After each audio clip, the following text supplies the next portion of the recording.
அனைவருக்கும் வணக்கம். இந்த ஒரு வீடியோல ரொம்ப சந்தோஷமான விஷயம்லாம் நம்ம பார்க்க போறோம். திமுகல அடுத்தடுத்து கைதாக போகும் முக்கிய புள்ளிகள். அதுக்கப்புறம் பார்த்தீங்கன்னா, நம்மளுடைய தமிழக முதலமைச்சர் பிறந்த நாள் அன்னைக்கு தமிழக மக்கள், தமிழக பெண்களுக்கு அறிவிக்கக்கூடிய மிகப்பெரிய அறிவிப்பு ஒண்ணு. இத பத்தி விரிவா பேச போறோம்.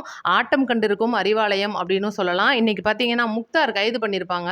அலிஷா அப்துல்லா மேட்டர்ல முக்தாருக்கு பத்திரிகையாளர் சங்கம்லாம் கொடி பிடிச்சிட்டு வந்திருக்காங்க. ஜேம்ஸ் வசந்தன் தேவையில்லாம ஒரு வாயை விட்டுருக்காரு. இத பத்தி விரிவா பேச போறோம். இன்னைக்கு அதாவது சமூக வலைதளங்கள்ல அதிக அளவு பகிரப்பட்டு பேசப்பட்டு வர மிக முக்கியமான பள்ளிக்கரணை விஷயத்துல ரொம்ப முக்கியமான தகவல் ஒன்று கிடைச்சிருக்கு. இதை பத்தி நம்ம விரிவா பேசுவோம். ஸ்கிப் பண்ணாம பாருங்க. சேனலுக்குள்ள வந்தவங்க லைக் அண்ட் சப்ஸ்கிரைப் பண்ணிக்கோங்க. நம்மளுடைய சேனலை ஒரு 4 பேருக்கு ஷேர் பண்ணி விடுங்க வாட்ஸ்அப்ல. அப்படியே பார்த்தீங்கன்னா நம்மளுடைய வீடியோ ஒரு லைக்கை பண்ணிருங்க. கீழே பார்த்தீங்கன்னா ஒரு ஹைப் அப்படின்னு ஒரு பட்டன் இருக்கும், அதையும் கொடுத்துருங்க. உங்களுடைய கருத்துக்களை மறக்காம கமெண்ட்ல சொல்லிட்டு போயிருங்க. இப்போ பார்த்தீங்கன்னா நம்ம உள்ள வருவோம். இன்னைக்கு பார்த்தீங்கன்னா திமுக அறிவாலயத்தில் பல அமைச்சர்கள், முன்னாள் அமைச்சர்கள், முன்னாள் எம்எல்ஏக்கள் வந்து இன்னைக்கு உண்மையிலே ஆட்டம் கண்டிருக்காங்க. அதுல மிக முக்கிய புள்ளியான KN நேரு, செந்தில் பாலாஜி, இன்னைக்கு நம்மளுடைய தமிழக முதலமைச்சர் ஏகப்பட்ட இடங்கள்ல பரப்புரை சொல்லும்போது இந்த ஊழல் குடும்பத்தை உடனடியாக நான் அழிச்சே தீருவேன், நான் ஆட்சிக்கு வந்த கையோட பார்த்தீங்கன்னா இவங்க மேல இருக்கிற ஊழல் வந்து குற்றச்சாட்டுகள் வந்து உடனடியாக பதியப்பட்டு அவங்கள ஜெயிலுக்கு அனுப்புறதா நம்மளுடைய மிக முக்கிய நோக்கம் அப்படின்னு சொல்லியிருப்பாரு. அதே போல இன்னைக்கு தமிழக அரசு ஊழலிற்ற அரசா வந்து செயல்பட்டுக்கிட்டு இருக்கு. அதை நிறைய இடங்கள்ல நிரூபிச்சுக்கிட்டும் இருக்காங்க. அதை நம்ம பார்த்துக்கிட்டு தான் இருக்கோம். நிறைய உதாரணங்கள் சொல்லலாம். வீடியோ லென்த் இழுத்துட்டே போயிரும். நான் மிக முக்கியமாக சொல்ல வந்ததை மட்டும் சொல்லிடுறேன். KN நேரு அவர்கள் மற்றும் செந்தில் பாலாஜி மீதான ஆதாரங்கள் தமிழக அரசுக்கு கிடைத்துள்ளது. இன்னைக்கு வந்து பார்த்தீங்கன்னா KN நேரு மற்றும் செந்தில் பாலாஜி அவர்களை கைது பண்ணுறதுக்கு அமலாக்கத்துறை வந்து லெட்டர் அனுப்புனாங்க. தமிழக அரசு மூலியமா ஆளுநருக்கு லெட்டர் கொடுக்கணும். ஏன் அப்படின்னா இவங்கெல்லாம் வந்து முந்தைய அமைச்சராக இருந்தவங்களை கைது பண்ணணும்னா ஆளுநருடைய ஒப்புதல் வேணும். இதெல்லாம் நம்ம பழைய கதை பேசிட்டோம். ஆளுநர் அர்லேகர் அவர்கள் ஒப்புதல் கொடுத்ததுக்கப்புறம் பார்த்தீங்கன்னா நீதிமன்றம் கேட்க முக்கியமான கேள்வினா ஆதாரங்கள் இன்னைக்கு இருக்கா, KN நேரு மீதான அந்த நகராட்சி துறையில் வேலை வாங்கி தரதுக்கான ஊழல், செந்தில் பாலாஜி மீதான டிரான்ஸ்ஃபார்மர் கொள்முதல் ஊழல் மற்றும் போக்குவரத்து துறையில் அவர் வேலை வாங்கி தரன்ற ஊழல், ஏகப்பட்ட ஊழல்கள், லஞ்ச பணங்களுக்கு ஆதாரம் இன்னைக்கு அமலாக்கத்துறைக்கு கிடைத்துள்ளது அப்படின்ற மிக முக்கிய சந்தோஷமான செய்தி வந்திருக்கு. இன்னி பார்த்தீங்கன்னா 22ஆம் தேதிக்குள்ள வந்து இன்னைக்கு ஏற்கனவே KN நேருக்கு வந்து அதாவது கைது பண்ணக்கூடாது, அந்த நீதிமன்றத்தோட ஒரு மிக முக்கிய அறிவிப்பு கொடுத்தாங்க. அந்த 22ஆம் தேதி நெருங்கிக்கிட்டு வருது.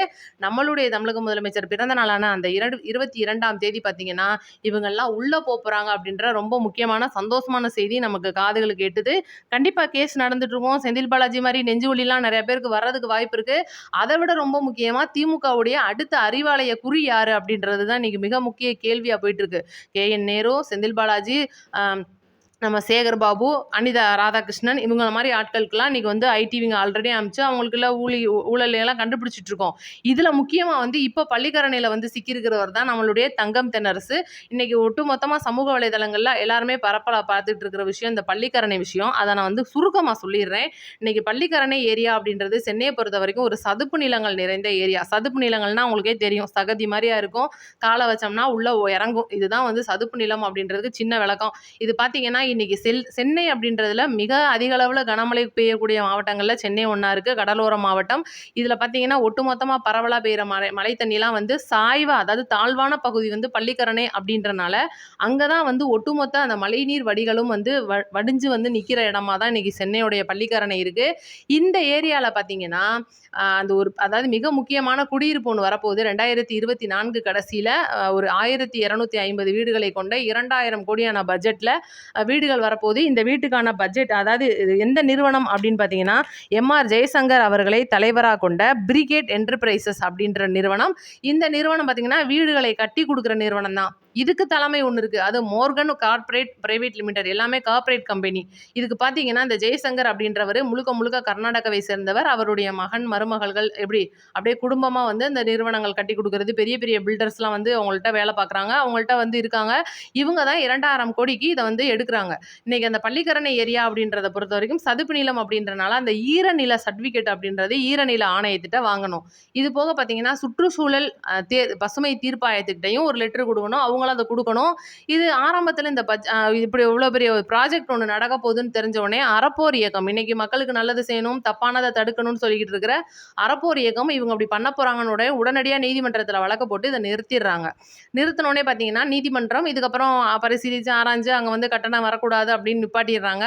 அதுக்குள்ளேயும் பார்த்தீங்கன்னா இந்த நிறுவனம் அப்போ அந்த டைமில் வந்து ஆட்சியில் இருந்த திமுக சில பேரை வந்து கைக்குள்ளே போட்டுக்கிட்டு பல கோடி ரூபாயை இறக்கி விட்டு மறுபடியும் அந்த கட்டுமான பணிகளை தொடங்குறதுக்கு ஏகப்பட்ட வேலைகள் பார்த்துக்கிட்டு இருக்காங்க. அந்த டைம்ல பார்த்தீங்கன்னா, சுற்றுச்சூழல் நலத்துறை அமைச்சரா இருந்தவர் விஸ்வநாதன் அவர்கள், அவர்கள வந்து இன்னைக்கு வேற துறைக்கு மாத்திட்டு, தங்கம் தென்னரசு அவர்கள் நிதி அமைச்சர் மற்றும் சுற்றுச்சூழல் அமைச்சருடைய கூடுதல் பொறுப்பா நியமிக்கிறாங்க 24 கடைசியில. அப்ப தங்கம் தென்னரசு வந்ததுக்கப்புறம் இந்த 2000 கோடி ரூபாய் பட்ஜெட் அப்படின்றது வெளியில தெரியிறது தான். இது வந்து கணக்கு காட்டணுன்ற பணம் மட்டும் தான் 2000 கோடி. இது எல்லாருக்குமே தெரிஞ்சது. ஆனா பார்த்தீங்கன்னா, இது போகுது கிட்டத்தட்ட 10,000 கோடி வரைக்கும் போகுது. அதெல்லாம் வந்து அவங்களுடைய கருப்பு பணம் அந்த லிஸ்ட்ல வந்துரும். அப்ப தங்கம் தென்னரசு மற்றும் இவங்க சம்பந்தப்பட்ட அறிவாலயத்துக்கு எத்தனை கோடி ரூபாய் குடுக்கப்பட்டிருக்கும்னு நீங்களே கூட்டி கழிச்சு பாருங்க. கணக்கு சரியா வரும்.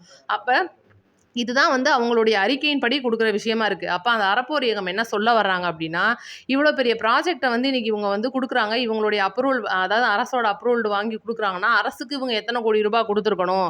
அப்ப இதுல சம்மந்தப்பட்ட அமைச்சர்கள், இது சம்மந்தப்பட்ட வேல பார்க்குறவங்க, இதுக்கு சம்மந்தப்பட்ட தீர்ப்பாயம், இதுக்கு சம்மந்தப்பட்ட நலவாரியம் எல்லாத்துக்கும் இவங்க பணம் குடுத்து தானே வேல பார்ப்பாங்கன்னு சொல்லி அவங்க சொல்ல வர்றாங்க. அப்ப இது எல்லாமே ஊழல் அடிப்படையில, லஞ்சத்தின் அடிப்படையில இந்த பள்ளிக்கரணை ஏரியால 1250 வீடுகளை கொண்ட ஒரு அபார்ட்மெண்ட்ட நீங்க கட்டுனீங்கன்னா, அது என்ன ஆகும்? அது எவ்வளோ நீங்க கட்டுனீங்கன்னா, அது நிக்குமான்னு கூட தெரியாது. இப்ப தான் வந்து மௌலிவாக்கமா ஏதோ ஒரு ஏரியால 2 பில்டிங்லாம் வந்து இடிஞ்சு ஒரு 10 வருஷம் இருக்கும்னு நெனைக்கிறேன். அப்ப இந்த மாரி வந்து மக்களோட உயிர்ல விளையாடுற இந்த ப்ராஜெக்ட் நம்மளுக்கு வேணுமான்னு சொல்லிட்டு, அப்ப இருந்து வந்து லீகலா போயிட்டுருக்கு, வந்துட்டுருக்கு. ஈரநிலமும் வந்து இதுக்கு அந்த தீர்ப்பாயமும் வந்து இத தடை போட்டிருக்காங்க. இன்னைக்கு தமிழக முதலமைச்சரா இருக்கிற நம்மளுடைய விஜய் அவர்கள், இது வந்து இது இப்படிலாம் கசகசன்னுகிட்டே இருக்கக்கூடாது. இதெல்லாம் வேணவே வேணான்னு சொல்லிட்டு ஃபுல் ஸ்டாப்பே வச்சு முடிச்சுட்டாரு அப்படின்னு தான் சொல்லணும். உண்மையிலே கெத்து அப்படின்னே சொல்லணும். அப்ப பாருங்க 2000 கோடி ரூபாய் ப்ராஜெக்ட் அப்படின்ற இடத்துல இவங்களுக்கெல்லாம் குடுக்கப்பட்ட ஊழல் லஞ்ச பணம் இன்னைக்கு திரும்ப அவங்க கேட்கிற நிலைமையில இருக்காங்க அந்த நிறுவனம். மிஸ்டர் ஜெய்சங்கர் அவர்கள் மற்றும் மார்கன் நிறுவனம். இவங்க பார்த்தீங்கன்னா முழுக்க முழுக்க அந்த மார்கன் நிறுவனத்தோட மிக முக்கியவரு அவர் தான் வந்து தலைவர் விஸ்வநாதன் சுப்பிரமணியம் அவர்கள். அவரும் பார்த்தீங்கன்னா தமிழ்நாட்டை தலைமையா கொண்டவர் தான். முழுக்க முழுக்க பாஜக இந்த மாதிரி பெரிய பெரிய கட்சிகளுக்கு இன்னைக்கு எந்த கட்சி ஆளுமையா இருக்கோ அந்த கட்சிக்கு நிதியை கொடுத்து அவங்களோட சப்போர்ட்டோட வாழ்றவங்க தான் இந்த பில்டர்ஸ்லாம். இது உங்களுக்கே தெரியும். அப்ப இன்னைக்கு திமுகவிடம் கொடுத்த பல கோடி ரூபாய் லஞ்ச பணத்தை இன்னைக்கு திரும்ப கேட்குறாங்க. முழுக்க முழுக்க அடுத்த கட்ட ஊழல்ல சிக்க போறவர்னு பார்த்தீங்கன்னா, நம்மளுடைய கல்வி அமைச்சர் அதாவது முன்னாடி கல்வி அமைச்சரா இருந்தாரு, நிதி அமைச்சரா இருந்தாரு தங்கம் தென்னரசு அவர்கள். இப்ப கூட நம்மளுடைய தமிழக அரசு கொடுத்த வெள்ளை அறிக்கையின் அடிப்படையில இந்த தமிழக வெற்றி கழக அரசு 20 லட்சம் ரூபாய் கோடியோ அந்த கடன்லாம் திரும்ப வாங்கும். நான் வேணா என் பதவியவே ராஜினாமா பண்றேன்னு சொன்னாரு. ஆனா அண்ணன் எந்த பதவியுமே இல்ல. எதுல தான் ராஜினாமா பண்ண போறாரு அப்படின்றது தெரியல. அதான் நம்ம அண்ணன் அவர்ட்ட கேட்கணும். இவ்ளோ விஷயங்கள் இந்த பள்ளிக்கரணை விஷயத்துல ஒளிஞ்சு கிடக்கு. இதெல்லாம் அடுத்தடுத்து தோண்ட தோண்ட பயங்கரமா வந்துகிட்டு இருக்கு. திமுக பயங்கர அளவுல நம்மளுடைய உயிரோட விளையாடுற அளவுக்கு வந்து வேலை பார்த்து வச்சிருக்காங்க. இன்னும் அடுத்தடுத்து நம்மளுடைய தமிழக முதலமைச்சர் அத பத்தின முழு விவரத்தையும் குடுக்க போறாரு. பார்ப்போம். அடுத்து ரொம்ப முக்கியமா முக்தார் விஷயத்துக்கு வருவோம். இன்னைக்கு முக்தார வந்து குண்டாஸ்ல கைது பண்ணாங்க. திருச்சி சூர்யாவும் முக்தாரையும் பாஜக நிர்வாகியான அலிஷா அப்துல்லா மேட்டர்ல கைது பண்ணியிருப்பாங்க. கைது பண்ணி குண்டாஸும் போட்டிருக்காங்க. இதுக்கப்புறம் பார்த்தீங்கன்னா, குண்டாஸ் நீங்க எதுக்கு போட்டீங்கன்னு சொல்லிட்டு ஏன்னா முக்தார் அப்படின்றவர் பல சேனல்கள்ல வேலை பார்த்த ஒரு பத்திரிகைக்காரரு. அதுக்கப்புறம் தனிப்பட்ட முறையில சமூக வலைதளங்கள்ல ஒரு சேனல நடத்திட்டு இருக்கிறாரு. பல விஷயங்கள வந்து அசிங்க அசிங்கமா, ஆபாசமா பேசுறது மட்டும் தான் இவரோட வேலை. இவர் மட்டும் தான் பேசுறாரான்னு கேட்டீங்கன்னா கிடையாது. கூட நல்ல பேரை வச்சு வச்சு பேசி நம்மலாம் வந்து விளக்கு பிடிச்சோம். அதெல்லாம் சரிதானப்பா அப்படின்னு சொல்லி கேட்டு விளக்கு பிடிச்ச மாமா மாதிரியே பேசுவாப்ல. இதுதான் அவருடைய பழக்கமே.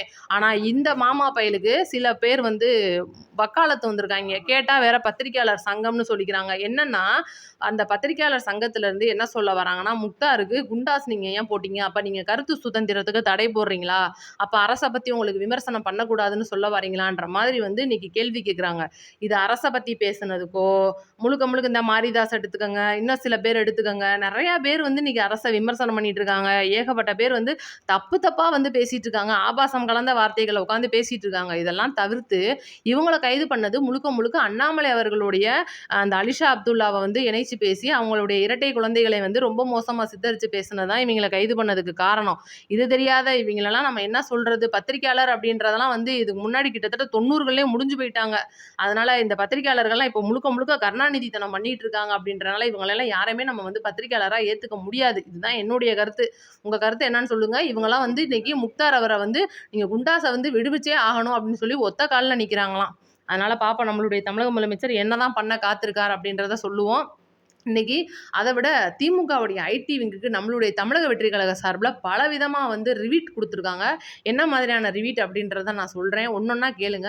நேத்து நம்மளுடைய தமிழக ஆளுநர் வந்து பொறுப்பு ஆளுநரா இருக்கிற அர்லேக்கர் உரை குடுத்தாரு. எந்த ஒரு ஆளுநரும் தமிழக அரசு குடுக்குற உரைய முழுசா வாசிச்சதா சரித்திரமே கிடையாது. 4 வருஷத்துக்கு முன்னால அதாவது ஆர்.என். ரவி அவர்கள் திமுகவுடைய உரையை மறுத்துட்டாரு பேசுறதுக்கு.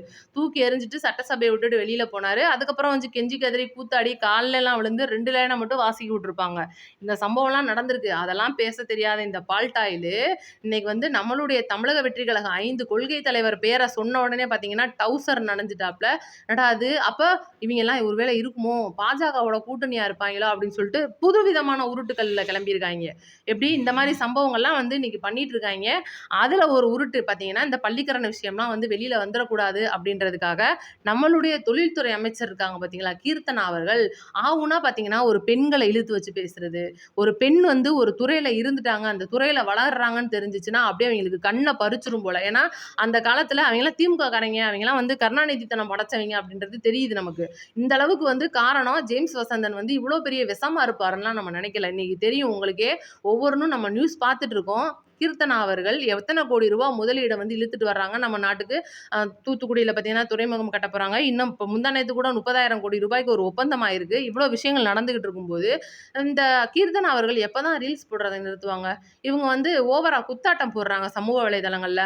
இவங்க வந்து இன்னைக்கு தமிழக வெற்றி கழக அரசு இப்ப பொறுப்பேத்த 30 நாள்ல 100 கோடி ரூபாய் லஞ்சம் வாங்கியிருக்காங்க. இதெல்லாம் யாருமே பேச மாட்டேங்கிறாங்கன்னு சொல்லிட்டு, அப்படியே பார்த்தீங்கன்னா, திமுகவுடைய செம்பா மாறி இன்னைக்கு வந்து பேசிட்டு இருக்காரு.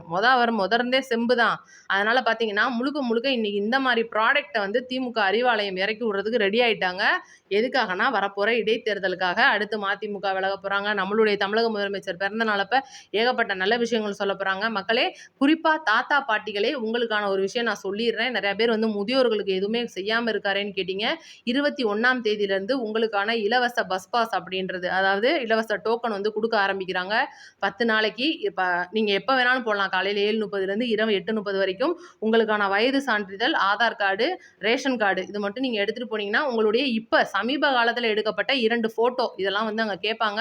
போய் பதிஞ்சுக்கலாம். நீங்க எங்க வேணாலும் போறதுக்கு முழுக்க முழுக்க வந்து இலவச பஸ் பயணம். இது வந்து முதியோர்களுக்காக. பெண்களுக்காக பார்த்தீங்கன்னா, தமிழக அரசோட சார்புல நம்மளுடைய முதலமைச்சருடைய பிறந்த நாள் அனுப்ப ரூ. 2,500 மிக முக்கியமான ஒரு விஷயம் வெளிய வரப்போகுது. அதுபோக வெற்றி பயணம் திட்டத்தையும் வந்து போக்குவரத்து துறை சார்புல தொடங்குறதா இருக்காரு. புது பேருந்துகளோட. இதுதான் வந்து புதுவான விஷயங்கள். இன்னும் நெறைய விஷயங்கள் இருக்கு. அடுத்தடுத்த வீடியோக்கள்ல சொல்லிக்கிட்டே இருக்கேன். நோட்டிஃபிகேஷன மறக்காம ஆன் பண்ணி வைங்க. நம்ம சேனல 4 பேருக்கு ஷேர் பண்ணி விடுங்க. நன்றி, வணக்கம்.